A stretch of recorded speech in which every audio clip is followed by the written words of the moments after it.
The history of art in 3 minutes. The oldest art we know of is about 40,000 years old. It was painted on cave walls or sculpted from rocks and consisted mainly of people killing animals or each other.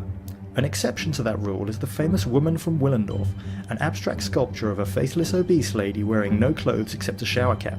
After a while, people started to write things down, and proper history began. Civilizations developed in Egypt, Persia, Mesopotamia, Greece, Rome, India and China. This highly significant period in art history gave the world pots, earthenware, crumbling temples, more pots, gods, warriors, warriors on pots, gods on pots, cats, and god cats on pots. In the Middle Ages, the West was dominated by the Church, who disputed the validity of all the old gods and says there was in fact only one.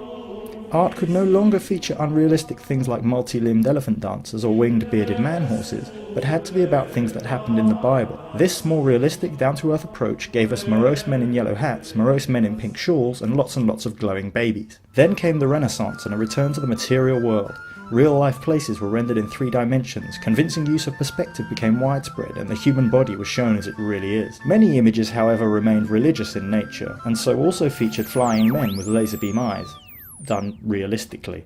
Eastern art continued to develop in its own distinct way, often showing scenes from nature or the everyday world, like mountains, people kissing, or men in dressing gowns getting angry at other men in dressing gowns for riding albino dogs. Then came modern art and the dawn of the isms. Impressionism, Expressionism, Cubism, Dadaism, Surrealism, and other isms too numerous or rude to mention. The experiences of global war, the march of technological progress, and the popularization of theories about the universe and the human mind, as espoused by the likes of Einstein and Freud, left their indelible mark on our species. The artistic gloves were off and it was time to experiment. Shapes, splats, blocks of colour, ghost pokes, weeping women, fluorescent lights, urinals, and unmade beds. All could be considered art in this brave new world.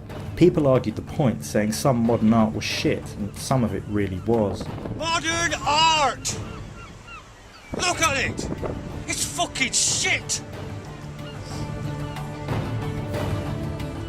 Art today is a many-headed creature.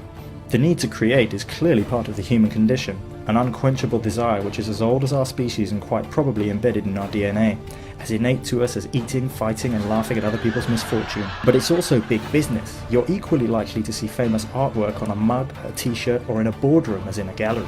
The rise of cinema, television and the internet has led to a dissemination of a common visual culture into every corner of the globe, while the giddying pace of technology's ceaseless progress has democratized the entire means of artistic production, meaning we can now plug into an all-encompassing worldwide maelstrom of information at any time we like and watch a load of jumping badgers.